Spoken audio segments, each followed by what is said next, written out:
I really appreciate your clarity on this and so many other topics. Heather McDonald, thank you. Thank you. Thank you. I want to bring you a Fox News alert. The president has just announced 26 new pardons. Those include a pardon for Paul Manafort and for Roger Stone. Both of them, of course, you remember, were indicted by the special counsel during the Russia probe. Neither Stone nor Manafort was convicted of colluding with Russia because they didn't. Manafort, who was 71 years old, was sentenced to 7.5 years in prison, partly for tax evasion. Stone, who was 68, was convicted of lying to Congress. The FBI, colluding with CNN, raided his home in a pre-dawn raid. Both were subjected to utterly nakedly partisan prosecution, abetted by an activist judge and D.C.-based juries. Stone told Fox News he was watching Fox when he found out about the pardon and has not received formal notification of this. We wanted to get it directly from Roger Stone, so we're pleased to have him join us right now by Skype. Roger Stone, congratulations. If this is in fact true, you're dressed for the occasion, I'm glad to see. Is this true? Have you been pardoned? I believe it is true.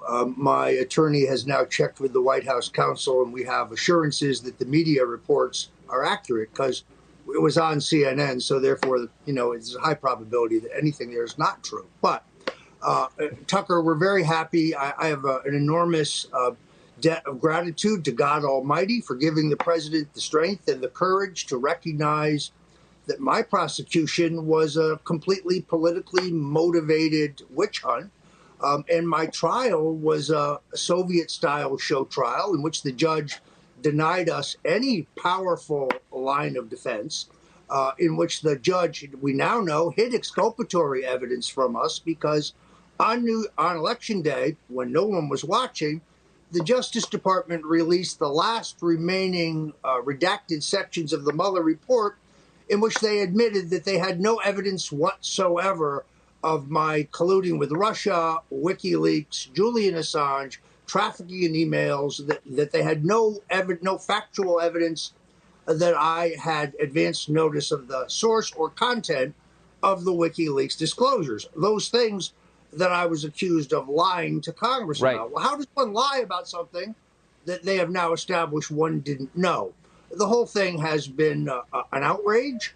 And my hat is off to the president, the greatest president since Abraham Lincoln, who had the courage to correct this injustice. So I got to ask you, we followed this pretty closely simply because it was so obviously grotesque. Even if you had done everything they accused you of doing, the response was so wildly disproportionate to the alleged crime that you had to ask yourself, and I did every day that we covered this, why? What was this about? They tried to put you in prison effectively for the rest of your life for lying to Congress. Why did they do that, do you think? You've thought about it a lot. I think it's abundantly clear. In July of 2019, the Mueller prosecutor, specifically Jeannie Rhee, approached my attorneys just before the release of the Mueller report, seeking my cooperation, essentially in return for some unspecified leniency in sentencing. In other words, Tucker, they wanted me to lie. They wanted me to bear false witness against the president, and I refused to do so. I think that's what this charge was about from the beginning. They must have mistaken me for Michael Cohen, but they had the wrong guy, and I refused to do this. Now the left invents a totally new canard, which is Stone traded his silence regarding misconduct by the president in return for commutation of his sentence and now a pardon. That is a lie. There is no corroboration or evidence to prove that. It is the typical rewriting of history by the left. I always felt watching what they did to you, if they could do that to you, they could do that to anybody. And so I'm grateful that you have been pardoned fully.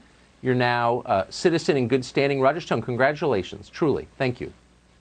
Well, Tucker, thanks for your outstanding analysis and reporting on this issue. You have been a paragon in the truths of the truth. So God bless you, and God bless America, and God bless our president.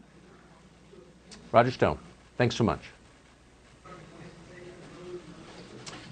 Well, New York restaurant owners are planning to retaliate against their governor, Andrew Cuomo. A live report next. And Washington, D.C. has decided to replace the traditional Christian holiday with the secular version, St. Anthony Fauci Day. Our live special continues after the break.